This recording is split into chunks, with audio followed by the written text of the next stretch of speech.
በእውነቱ እስካሁን ይህን አስቤ ወሰንኩ የምለው የለም። ወደፊት ስለማደርገው ለማሰብ ቁጭ ስል የጠራሁትም ያልጠራሁትም ልዩ ልዩ ሐሳብ ባንድ ላይ ተሰብስቦ በራሴ ውስጥ እየተተራመሰ ሲንጫጫ ያደነቁረኝና ሁሉንም ጣጥዬ ተነሳስቼ ዙረቴን ሄዳለሁ። መቼም የሚቻል ከሆነ ለጊዜው ስራ ፈልጎ ከመያዝ በቀር ሌላ ማማረጫ የለም። ብቻ ችግሩ አንድ ሰው ወደቀ ከተባለ ፈላጊ የለውም። የትምህርት ቤት ብቻ ሳይሆን የመስሪያ ቤቱን በር ይዘጋበታል። አንዳንድ የሰራተኛ ችግር ያለባቸው የተገኙ እንደሆነ እንኳን እንደማናቸውም የወደቀ ነገር ሁሉ በርካሽ ሊወስዱት ነው የሚፈልጉ። ትንሽ መታገስ ያስፈልጋል እንጂ ልብ የሚመኘው ባይሆን ለጊዜው ከችግር የሚያድን ስራ የሚጠፋ አይመስለኝም። ዘላቂ የሚሆን ጊዜያዊ በመጠኑ ይስማማል የሚባል ስራ እስኪገኝ መታገስ የሚችሉ እኮ መኖሪያ ያላቸው ናቸው። እኔ ከዚህ ወር መጨረሻ በኋላ ከኮሌጅ አገኘው የነበረው እንኳን አላገኘም። ይቆርጣል። ለነገግር የመጣው ስለሱ ነበር። ስለምን ይስማማኛል የምትል ስራ እስኪገኝ ስለምትቆይበት። ምንም እንኳን አንተ ያሰብከውን ባላውቅም የኮሌጅንም የትምህርት ሚኒስቴርንም ሹሞች አነጋግሬያቸው ነበር። ከኮሌጅ ምንም ተስፋ የሚደረግበት መልስ አላገኘም። ከትምህርት ሚኒስቴር ግን ጠቅላይ ግዛቶች ጽሕፈት ቤት ዳይሬክተር በየዳር ሀገሩ ለተከፈቱ ትምህርት ቤቶች አስተማሪዎች ጠፍተው ብርቱ ችግር ስለተፈጠረ እንኳንስ እንዳንተ 3 ዓመት ኮሌጅ ተምረው 12ኛ ደረጃ ተምረው የወደቁትንም በደስታ የሚቀበሉ መሆናቸውን ነገሩ። ደሞዙ 200 ብር ነው። ስለዚህ በ200 ብር ደሞዝ ዳር ሀገር ከምትሄድ እዚሁ አዲስ አበባ የሚስማማ ስራ ፈልገን እስክናገኝ ከኔ ጋር ለመቆየት ፈቃድ ቢሆን በጣም ደስ ይለኝ ነበር። ጥላውን እባክሽ በለኝ። እግዚአብሔር ይስጥልኝ አሰፋ አለ ጥላውን ዝም ብሎ እየተከዘ ሲያስብ ቆይቶ። ስለኔ የኔን ያክል እንደምታስብ አውቃለሁ። ብቻ እንኳንስ ስራ እስካገኝ ለሁልጊዜም ካንተ ጋር መቀመጥ ጭራሽ የማይከብደኝ ቢሆንም ለአጭር ጊዜ ከአዲስ አበባ ገለል ብዬ መቆየት የምፈልግበት ምክንያት ስላለኝ ያቀረብክልኝን የወንድምነት መስተንግዶ ባለመቀበሌ እባክህ አትቀየመኝ። ስላስተማሪነቱ ስራ ግን ትንሽ አስቤበት ነገ በነገርህ ይዘገያል። እሱስ አይዘገይም። ዘንድሮ ከሐረር የመምህራን ማሰልጠኛ የወጡት አስተማሪዎች ሁሉ አዲስ አበባና እጅግ ቢርቅ በየጠቅላይ ግዛቱ ዋና ከተሞች ካልሆነ ገጠር ሄዳችሁ አስተምሩ ከተባልን ስራውን እንተዋለን ስላሉ እንዲያውም ብዙ የገጠር ትምህርት ቤቶች አመቱን ያለ አስተማሪዎች ሳይሳልፉት አይቀርም እየተባለ ተፈርቷል። ብቻ ከአዲስ አበባ ገለል ብዬ መቆየት የምፈልግበት ምክንያት አለኝ አልክ እንጂ እንደነስ ቢሆን አብረን ሆነን እዚሁ ደህና ስራ ፈልገን ብትይዝ ወድ ነበር። አሁን እንደነገርኩህ ለአጭር ጊዜ ከአዲስ አበባ ወጥቼ የምቆይበት ምክንያት ባይኖር አንተ ቤት መቀመጡን በገዛ ቤቴ እንደተቀመጥኩ ነበር የምቆጥረው። ምንኛ ሰፋ ለጥለሁን የጓደኛውን እጅ በሁለት እጆቹ ጭብጥ አድርጎ ይዞ አይኖቹን ጠልቆ ያየ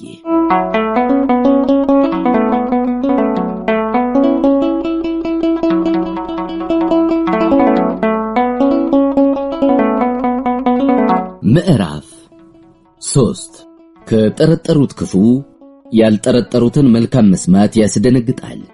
ጥላሁን በፈተና የመውደቁንና መድገም የማይፈቀድለት የመሆኑን መርዶ ከተረዳ በኋላ ራሱን አስችሎ ሶፊን ለማስተዳደር የሚያበቃ ስራ ሊያገኝ የማይችል በመሆኑ ልታገባው እንደማትፈልግ አምኖ ይህኑ የማትፈልገው መሆኗን ካፏ የሰማለት የህይወቱ መጨረሻ የሚሆን መስሎ እየታየው እየፈራ ከሷ ጋር እንዳይገናኝ ሲገናኙም አብረው የሚቆዩበት ጊዜ የተቻለውን ያክል እንዲያጥር ይጣጣር ነበር።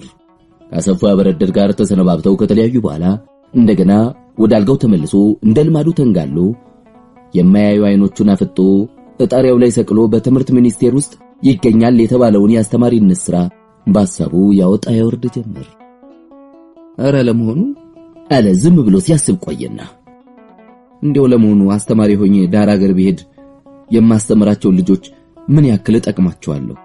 ለአስተማሪነት የሚያስፈልገው መሰናዶ የሌለኝ ከመሆኑ ሌላ የተፈጥሮ ዝንባሌና ስጦታ አለኝ? የለኝም እኮ። የተፈጥሮ ዝንባሌ፣ ችሎታዬ፣ ስጦታዬ፣ ጥሬ ህግ ስለሆነ ዳኛ ወይም ጠበቃ ሆኜ ዳር ሀገር ብሄድ የሚሄድበትን ሀገር ህዝብ እንደምጠቅም አይጠረጠርም ነበር።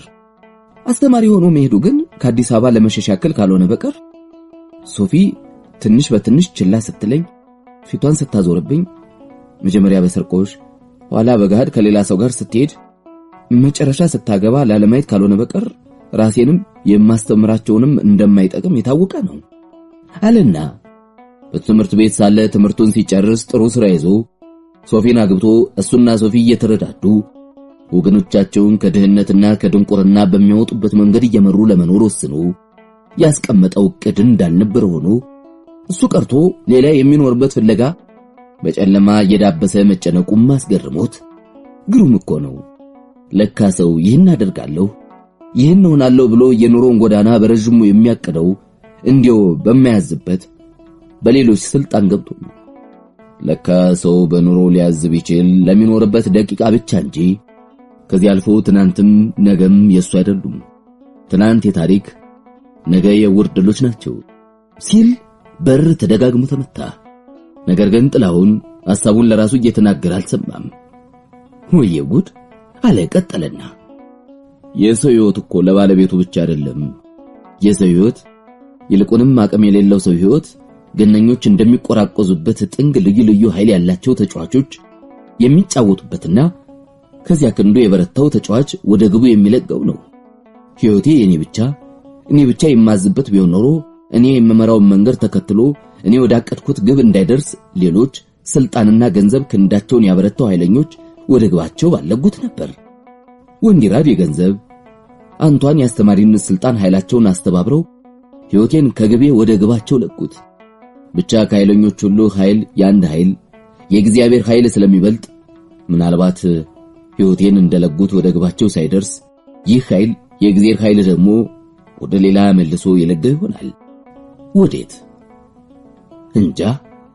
በለሰስታ ይመታ የነበረው በር በኃይል እየተደጋገመ ስለተመታ ጥላውን ደንግጦ ተነሳና እየሮጠ ሄዶ ሲከፍት ሶፊያ ጥላዬ ደህና አይደለ ብላ መልስ ለመስጠት ጊዜ ሳትጠብቅ እቅፉ ላይ ወደቀች። ተቃቅፎ ብዙ ከቆዩ በኋላ ሲላቀቁ እንቅልፍ ማጣትና የሐሳቡ ሽንፈር ተረራርተው አንገላተውት አይኖቹ ቀልተው ፊቱ ጠውልቆ ተጎሳቁሎ አየችና ልቧን ፈንቅሎ የመጣባትን ልቅሶ እንዲያይባት አንገቷን ደፍታ በማረብ አፍንጫዋን የምትጠርግና አይኖቿን የምታሻሽ ለመምሰል እየተጨነቀች ያን ያክል በር ስመታ ለምን ዝም አልከኝ? ተኝተህ ኖሯል አለች። ምንም እንኳን መሸፈን ብትችል ልታገድ የማይችል ሳግ ንግግሯን እያቋረጠው አትምጪ የምልኩ ይህንን ፈርቼ ነው ሶፊ አለ ጥላውን በትካዜ መሬቱን እያየ። አላለቅስም ጥልዬ፣ በቃ ዳግመኛ አላለቅስም አለች።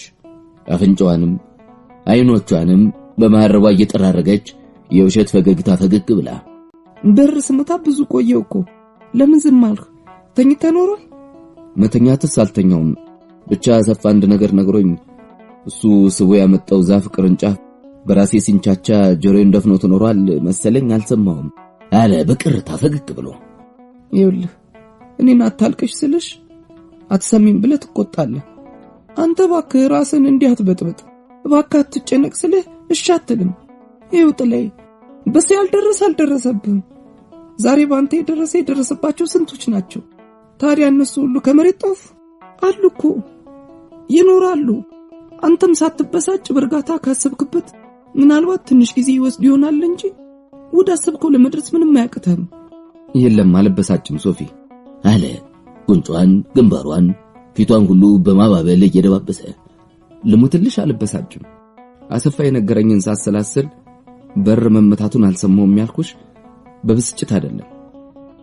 ትምህርት ሚኒስቴር አስተማሪ ይፈልጋልና ለአጭር ጊዜ አስተማሪ መሆን ተፈቅድ እንደሆነ የሚቀበሉ መሆናቸውን አረጋግጠውልኛል ስላለኝ የማልችለው መስሎ ተሰማኝና እሱን ሳወጣ ሳወርድ ነበር ማለቴ ነው። ይህማ ጥሩ የምስራች ነው ጥላዬ። የት ሀገር አለች ፊቷ ሁሉ በርቶ በደስታ። ዳር ሀገር። አዲስ አበባ ቢሆን ጥሩ ነበር። በአመቱ መጨረሻ እንደገና መፈተንና ትምህርትን መጨረስ ትችል ነበር። ብቻ እንግዲህ የለም ይሆን አለች ትንሽ ስታስብ ቆይታ። ዳር ሀገር ነው አለ አይኖቹን ሳያረገ ፊት ለፊት ግድግዳው ላይ ተክሎ። እንዲያ ፍዝዝ ብሎ አይኖቹን ግድግዳው ላይ እንደተከለ ግንባሩ ቁጥር ፈታ ሲል ሐሳቡ ርቆ መሄዱ ይታወቅ ነበር። ዳር ሀገር ነው አለ እንደገና ፊቱን ከግድግዳው ወደ ሶፊ ሲመልስ በስጨት ብሎ። ዳር ሀገር ነው እንጂ ከከተማማ መሃሉማ ለተመረጡት ተቆጥቦ ይቀመጣል። ከመሃል የሚባረረው ሁሉ ችግሩ፣ በሽታው፣ ሞቱ፣ ድንቁርናው እየሸሸ እዚያ በሚኖረው ህዝብ ላይ ቁጭቱን በሚወጣበት ቂሙን በሚበቀልበት ዕውቀት ምቾትና ጤና እንዳይገቡ በሩ የኋሊት በተዘጋበት የሃያኛው መቶ ክፍለ ዘመን ፀሐይ ጮሯን ባለፈለጠቀችበት ዳር ሀገር ነው። እዚያ ባለው ዳር ሀገር ብድር ከፋይ ወገን ያለው አስተማሪ፣ ሐኪም፣ ዳኛ፣ ደና አስተዳዳሪ አይሄድም። እንደኔ ላሉት ቦታ ሊገኝ የሚችል እዚያ ነው። ነገር ግን ብሎ ሊቀጥል ሲል ታዲያስ አለች ሶፊያ አቋርጣ። ታዲያ ከፋህ? የምትፈልገው ይሄን አልነበረ? ምኑን? አሁን ባልከው ሁኔታ ያሉትን መርዳቱ፣ ሙሉ አገልግሎት፣ ህይወትህን እንኳን ቢሆን ለተጠቁትና ፍትህ ለጎደለባቸው መስዋዕት አድርጎ መስጠቱ። አልተሳሳትኩ እንደሆነ ይሄን ነበር ይመስለኛል ሁሉ ጊዜ ካፍ ሲወጣ የምሰማው። ሁሉ ጊዜ ስትናገር ሰማይ የነበረ ለመኖር ያክል የሚበቃ ብቻ መተዳደሪያ ካገኘህ ከከፍተኛ ማዕረግም ሆነ ህዝብና ሀብት ሊሰጠው ከሚችለው ድሎት ሁሉ በተማርከው ትምህርት ወገኖች የተሻለ ኑሮ እንዲኖሩ፣ ህዝቦች ሁሉ ኑሯቸውን እንዲያሻሽሉ መርዳት የሚሰጥህን ደስታ ብዙ ጥፍ ጊዜ እንደምትመርጥ ነበር። ታዲያስ አሁን አንተ እንዳልከው ከመሃል የሚባረረው ድንቁርና፣ ችግር፣ በሽታና ሞት ቁጭቱን ከሚወጣበት፣ ዕውቀት፣ ጤናና ምቾት እንዳይገቡ በር የኋሊት የተዘጋበት፣ የዘመኑ ብርሃን ጮራውን ካልፈነጠቀበት ህዝብ የተጠቃ ፍትህ ያጣና እርዳታ የሚገባው አለ? እንዲያ ያለው ህዝብ እንዲያ ካለው ኑሮ እንዲወጣ ከመታገልስ የተሻለ አገልግሎትና መስዋዕትነት አለ? ወይስ ያ ስትመኘው የኖርኸው መስዋዕትነት አይኑን አፍጦ ሊገጥም ሲመጣ ጊዜ ፈርተህ ልትሸሽ ነው? የለም ሶፊ አለ ስሜቱ ከበስጭት ወደ መለዘብ መለስ ብሎ የቅርታ ፈገግታ በፊቱ እየታየ።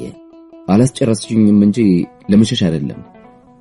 ማየሽ በማያውቀውና ባልተሰናዳበት ስራ የሚቀመጥ ሰው አገልግሎቱ ለራሱ እንጂ ሊገለገሉ ለሚገባቸው ወገኖች አይደለም።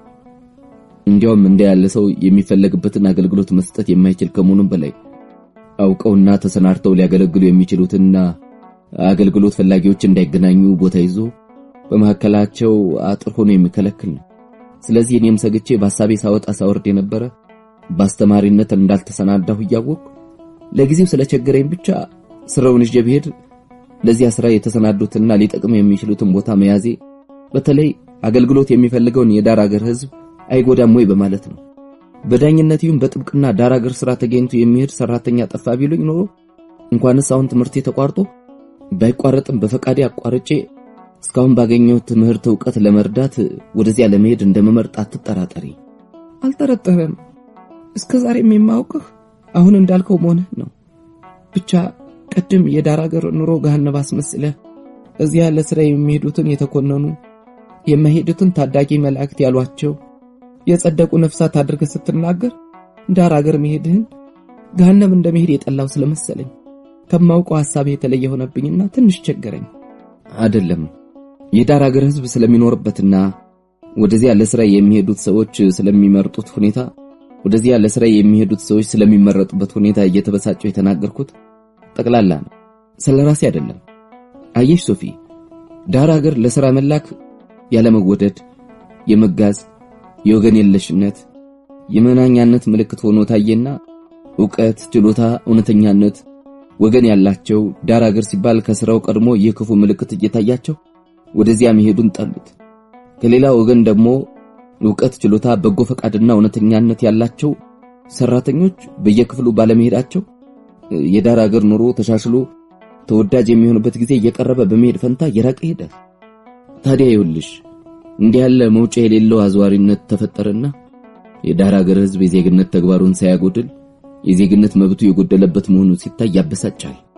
ይህን ያበሳጭኝ ጥላሁን የዳር ሀገርን ችግር ሲተርክ ሶፊያ አይኖቿን ሳትረግብ ቦዘዝ አድርጋ ፊት ለፊት ግድግዳው ላይ ተክላ ስትታይ ሐሳቧ እነሱን እዚያ ትቶ ሩቅ ሄደ ይመስል ነበር። ተናግሮ ሲጨርስ እንዲያ አይኖቿን ግድግዳው ላይ እንደተከለች ሁለቱም ዘም ብለው ከቆዩ በኋላ አዎ በጣም ያሳዝናል አለች። ዘመተው እንደቀሰቀሳት ሁሉ በተተከሉበት ፈዘው የቆዩ አይኖቿን እያርገበገበች አዎ በጣም ያሳዝናል። ብቻ ይህ አሁን አንተ እንዳልከው ጠቅላላ ችግር ነው። ጠቅላላ ችግርንም የሚያስወግደው ጠቅላላ ፈቃድ፣ ጠቅላላ መሰናዶና ጠቅላላ ትጥቅ ነው።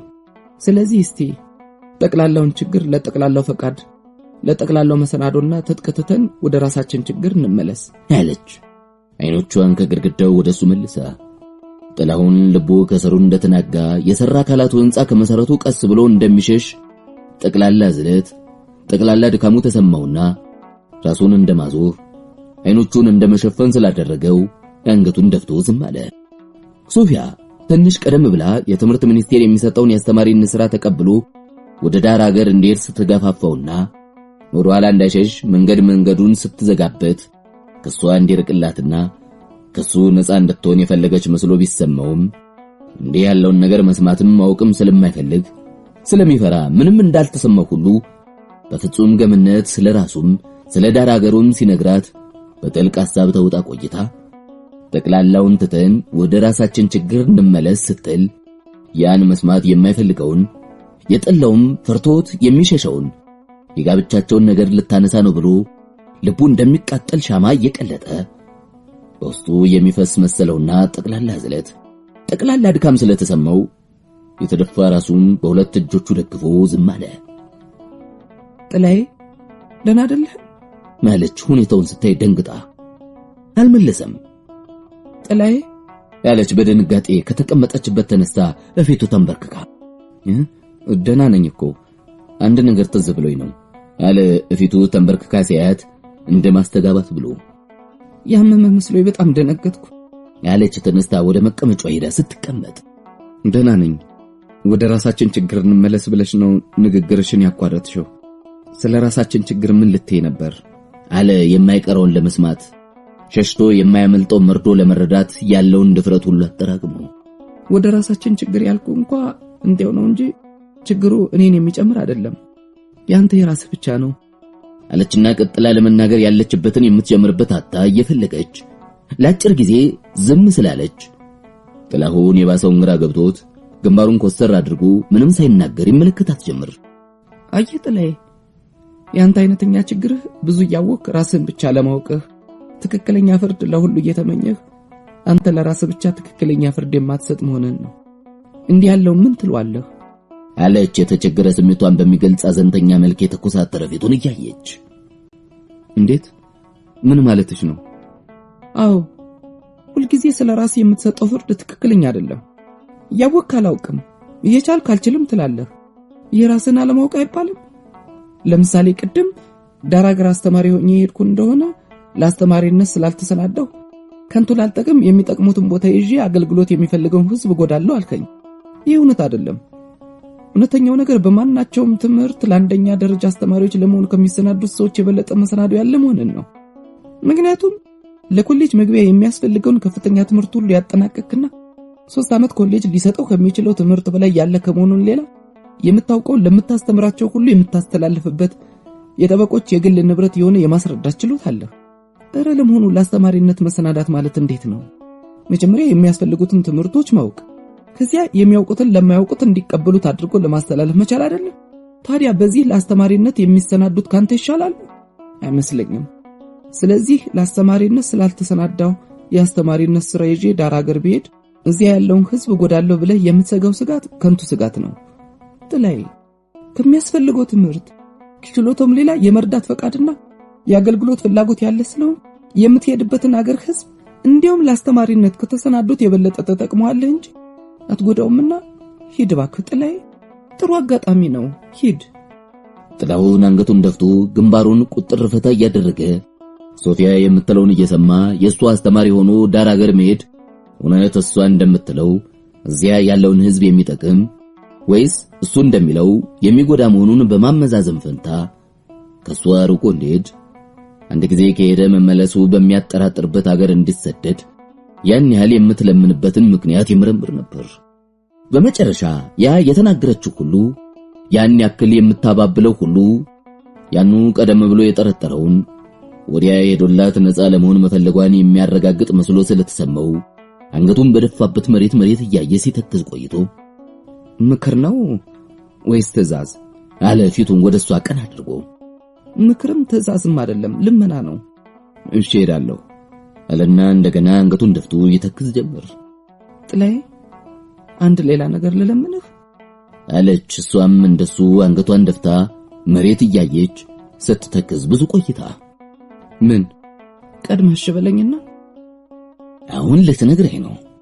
በሕግ ትምህርት ተመርቀህ የሚያስከብር የሚያኮራ የሚያስቀና ቤትና ኑሮ የማትሰጠኝ ከሆንክ የአንደኛ ደረጃ ትምህርት ቤት አስተማሪ ሆነህ በ150 ወይም በ200 ብር ደሞዝ የምመኘው ኑሮ ልታኖረኝ አትችልምና እንግዲህ አንተም ማቻህን እኔም ማቻዬን እንድፈልግ አንድያችንን ተሰነባብተን እንለያይ ልትለኝ ነው። ባትነግረኝ ምን ቸገራት እኔ ከሄድኩ የፈለገችውን ብታደርግ ማን ይከለክላታል? የለም ትንገረኝና አንድያዬን ቁርጡን አውቄ ከአዲስ አበባ ጋር የሚያያይዘኝ ትምህርቴና እሷ ነበሩ። ትምህርቴ ቀርቷል፣ እሷም ትቀር። ከዚያ በኋላ አዲስ አበባን ዞር ብዬ ሳላመነታ በሚሄድበት ሄዳለሁ እያለ በውስጡ ሲከራከር ቆይቶ የምትለውን ሳይሸበር በእርጋታ ለመስማት ወስኖ ግንባሩ እንደተቋጠረ ፊቱ እንደከበደ ቀና ብሎ ይመለከታት ጀመር። በል እንጂ አለች ስሜቱ በውስጡ ያለማቋረጥ ሲለዋወጥ የሚያሳይ ፊቱን እያየች። ምን ልበል? እምቢ ላትለኝ ቀድመህ ቃልህን ስጠኝና የምለምንህ ልንገርህ አልኩህ እኮ አልሰማኝም? ሰምቼሻለሁ። ልትነግሪኝ የምትፈልጊውን ንገሪኝ። ቀድመህ እሺ በልና እምቢ ላትል ቃል ስጠኝ። የምችለው ከሆነ እሺ እባክህ በምትሄድበት ውሰደኝ አለች። አይኖቿ በቅጽበት እንባ ቦልተው። ከጠረጠሩት ክፉ ያልጠረጠሩትን መልካም ነገር መስማት ያስደነግጣል። ከጠረጠሩት መርዶ ያልጠረጠሩትን የምስራች መስማት ልብን አሸብሮ ሐሳብን አደናግሮ ይሉትን ያደርጉትን የሆኑት ይዙትን ያሳጣል። ጥላሁን ክፉ ለመስማት ተሰናድቶ ሲጠብቅ በጠበቀው ፋንታ ሌላ የሰማ ስለመሰለው የሰማውን ማመን አቅቶት ፍዝዝ ብሎ አይኗን እያየ ብቻ ዝም አለ። እውነቷን ነው ወይስ እንዲህ ብላ ነበር እንድላት ይሆን? ማጣራት አለብኝ አለ። ዝም ብሎ አይኗን እያየ ብዙ ቆይቶ ድንጋጤው ትንሽ እንደማለፍ ካለለት በኋላ ከዚያ ታፍኖ እንደቆየ በረጅሙ ተነፈሰና ምን አልሽ ያለ። እባክህ ወደምትሄድበት ውሰደኝ፣ አላስቸግርህም። እንዲያውም አንተም ብቻ ሳይሆን ዓላማህን ጭምር ስለምወድ እረዳሃለሁ፣ ድጋፍ ሆናለሁ። ትምህርትሽስ? የዓመት ብቻ እኮ ነው የቀረሽ። ቢመቸኝ ጊዜ ባገኝ እጨርሳለሁ፣ ካልተመቸኝ ይቅር። እስቲ አስቢበት፣ በኋላ እንዳትጸጸቺ ጊዜ እንስጠውና አስቢበት። ምንም ያክል ጊዜ ብቆይ የሆነውን ሐሳቤን ልለውጥ አልችልም። ጥላይ ትምህርት እኮ የኖሮ መሳሪያ የህይወት አገልጋይ ነው እንጂ ራሱ ኑሮ ራሱ ህይወት ስላልሆነ ማንም ቢሆን ኑሮውንና ህይወቱን ለመሳሪያው ለትምህርት አይለውጥም። የኔም ኑሮና ህይወቴ ይበጅ ክፋ ካንተ ኑሮና ካንተ ህይወት ጋር እንደማይለያይ ሆኖ ስለተቆራኘ ለመለየት ብፈልግ እንኳን አልችልምና እባክሽ በለኝ። አንገቷን ደፍታ እንደተቀመጠች ጥላኝ ከሄድክ እንኳንስ ትምህርቴን ልጨርስ እንጃ አለች። አንገቷን ደፍታ እንደተቀመጠች እንባዋ መንታ ሆኖ ይረግፈ። ጥላሁን በፈተና መውደቁን ካወቀበት ቀን ጀምሮ የሰነበተበት ጥርጣሬ፣ ፍራቱ፣ ጭንቀቱ ሁሉ መሰረት የሌለው ከንቱ መሆኑን ተረዳ። ህይወቱ ኑሮ ይበጅ ክፋ ከሶፊያ ህይወትና ኑሮ ጋር ሊለያይ እንደማይችል ሆኖ የተሳሰረ ስለሆነ ሲወድቅ እንኳን ብቻውን እንደማይወድቅ ሶፊያ አብራው እንደምትወድቅ እምነቷን የእውነተኛ ስሜቷን በቃሏ ከተናገረችው ይልቅ በአይኖቿ ከምታፈሰው እንባ ተረዳ። የምትለው ሁሉ እንዲህ ብላ ነበር እንዲላት ሳይሆን ስሜቷ አስገድዷት ከልቧ የምትል መሆኗን እንቧ ስለነገረው ተረዳ። ልብ አዝኖ ሲያለቅስ ምስክሩ እንባ አይደለም። ስለዚህ እንደወደቀ ወድቃ በሚሰደድበት ተሰዳ ለችግሩ ሁሉ ተካፋይ ለመሆን የተናገረችው ብላ ነበር ለመባል ሳይሆን እውነቷን ከልቧ መሆኑን ልቧ ራሱ እያለቀሰ በሚያፈሰው እንባ ስላስረዳው በልዩ ልዩ ዘዴ ሊፈትናት ያሰበውን ሁሉ ትቶ ልትፈተን የማይገባትን እውነተኛይቱን ታማኝቱን ሊፈትናት በማሰቡ ተጸጽቶ ከተቀመጠበት ተነስቶ እግሮቿ ስር ወደቀ። ማሪኝ ሶፊ እባክሽ ቅርበኝ እመቤት አለ።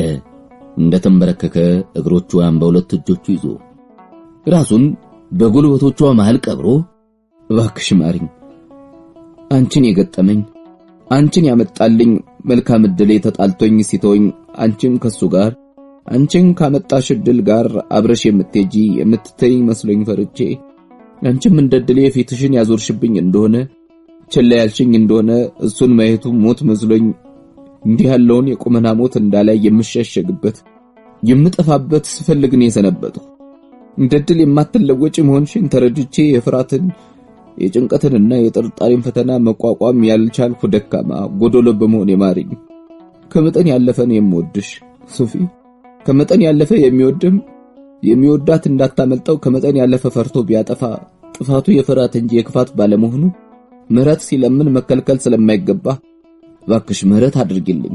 አባ እባክህ በቃ እባክህ ተው ያለች ከአንድ ወገን ከሚተናነቃት መራር ለቅሶ ከሌላ ወገን የሱን ራስ በጉልበቶቿ መሃል ከተቀበረበት ለማውጣት ስትታገል ቆይታ እንደምንም ብላ ከጉልበቶቿ ወደ ደረቷ ከፍ ካደረገችው በኋላ ልቦቻቸውን ባንድ ላይ ፊቶቻቸውን የሱን በሷ የሷን በሱ ኋላ አድርገው ተቃቅፈው ሁለቱም ይላቀሱ ጀመር። ከዚያ የሁለቱም ልቦች ለቅሶው ቀርቶ ደስታ እንዲሆን አዋጅ ለማድረግ እንደተመካከሩ ሁሉ ከበሮቻቸውን አስተባብረው መምታት ሲጀምሩ ለቅሶውን ቀስ እያሉ እየተው ጸጥ እያሉ ሄደው ልቦቻቸው አስተባብረው የሚመቱትን የከበሮ ስልት መረገዱን ዝማሜውን ወረቡን እያዳመጡ ለጊዜው ችግራቸውን ሁሉ ረስተው አብረው ሲዘምሙ አብረው ሲወርቡ ከቆዩ በኋላ እንዴት አድርጌ ነው የምወስድሽ አለ በደስታ የሚያኙ እርጥብ አይኖቿን ቁልቁል ጠልቆ ያየ። ባንድ መኖር የቆረጡ ወንድና ሴት የሚያደርጉትን አድርገን አለች። እሷም የሱን አይኖች ሽቅብ ጠልቃ ያየች። ተጋብተን ሲል ጠየቃት። አዎ ተጋብተን አለችው።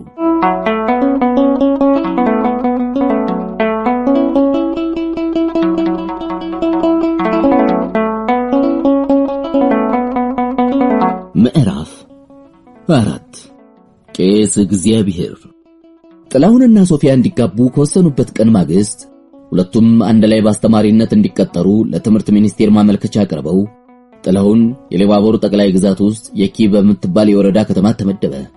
ሶፊያ ግን ሌላ ሀገር ካልሆነ የኪ ትምህርት ቤት አንድ አስተማሪ ብቻ የሚያስተምርበት ስለሆነ ለጊዜው እዚያ ቦታ የለም ተብሎ ተመለሰች። ከዚያ በሶስተኛው ቀን ማዘጋጃ ቤት ሄደው ጋብቻቸውን መዝገብ አስገብተው ተመለሱ። ሶፊያ ጥላሁንን ማግባቷን ወላጆቿ የሰሙ እንደሆነ ችግር እንዳይፈጠር ጋብቻቸውን ከማዘጋጃ ቤት ወላግቢና ከሁለቱ የውል አባቶች በቀር ማንም እንዳያውቀው አድርገው ነበር። የገንዘብ ችግር ባይኖር የውል አባቶቻችን አሰፋ በረደድና አለሙ ፈረደን ቅድስቴና ሰዋስውን እንዲሁም አንድ ቄስ ብናገኝ ጨምረን ዛሬ ስንጫወት ብናመሽ እንዴት ጥሩ ነበር አለ ጥላሁን ከማዘጋጃ ቤት እንደተመለሱ። ለምን? ጋብቻችንን የምናከብርበት ሰርግ ነው። ጋብቻ ያለ ሰርግ ሆኖ ያውቃል? ሲመች ነው። ብቻ ስላልተመቸ መኖር ይቅር አይባልም እኮ።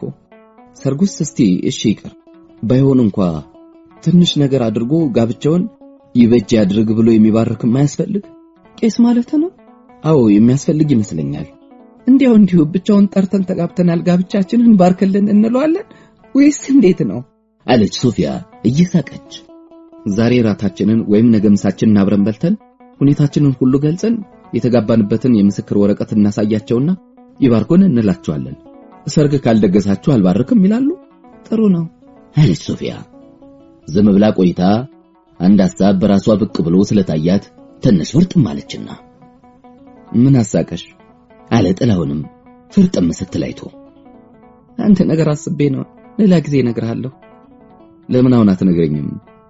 ስንነጋገርበት ከቆየነው ጉዳይ ጋር የተያያዘ ነው። አዎ ቄሱን ነገ የለም ከነገ ወዲያ ለምሳ እንቅጠራቸው። የምታውቂያቸው ቄስ አሉ ወይስ እኔ ልፈልግ? ቅድስት ሥላሴ መንፈሳዊ ኮሌጅ የሚያስተምሩ ያዩትንም ሆነ የሰሙትን ለማንም የማያወሩ በጣም ጥሩ ቄስ አሉ። አንተም ሳታውቃቸው የምትቀር አይመስለኝም። እንጃ እዚያ እንኳን ብዙ ግንኙነት የለኝም። ማን ይባላሉ? ቄስ እግዚአብሔር ያለች ሶፊያ እየሳቀች። ምን ቄስ እግዚአብሔር? ቄስ ገብረ እግዚአብሔር? ቄስ ወልደ እግዚአብሔር ወይስ እንዲያው ቄስ እግዚአብሔር? ያለ እሱም እየሳቀ ምናልባት መጀመሪያ ስማቸው ወልደ እግዚአብሔር ሳይሆን አይቀርም። አሁን ግን ሰው ለማሳጠር ይሁን ወይም በጣም ደግ ስለሆኑ እንዲያው እግዚአብሔር ይላቸዋል አለች። ጥላሁንን ግራ ሲገባው አይታ እየሳቀች። በሳልስቱ ጥላሁን ጉዳዩን ለማስፈጸም ወደ ትምህርት ሚኒስቴር ሲሄድ ሶፊያ ለጋብቻቸው ቡራኬ የሚያስፈልገው መሰናዶ ስትቀጥሏለች። በሰባት ሰዓት ከሄደበት ሲመለስ ስራዋን ሁሉ ጨርሳ ተጣጥባ እንደተለመደው አጥሮ የተቆረጠ ጠጉሯን ጥሩ አድርጋ በጥራ ፊቷን አሰማምራ ቀጭን ባለጥበብ ቀሚስና ኩታዋን ለብሳ ለሰርግ የሚጨማመረው ሌላ ነገር ሲቀር በስሜትና በመልክ ጥሩ ሙሽራ ሆና ቆየችው። መልጋውና ጠረጴዛው እሷ ራሷ በትርፍ ጊዜዋ የጠለፈቻቸውን ጌጠኛ ያልጋና የጠረጴዛ ልብሶች ለብሷል። በጠረጴዛው ላይ ውሃ የሞላ ጠርሙስ ከሁለት ብርጭቆች ጋር ተቀምጧል። ካልጋው አንፃር አንድ ረጅምና ግዙፍ የሆነ ነገር ጠረጴዛውም በወርዱ አማክሎ የፊቱ አድርጎ ከላይ እስከ ታች በነጭ ልብስ ተሸፍኖ ቆሟል። በቀኝና በግራው ሁለት የእንጨት ወንበሮች አሉ።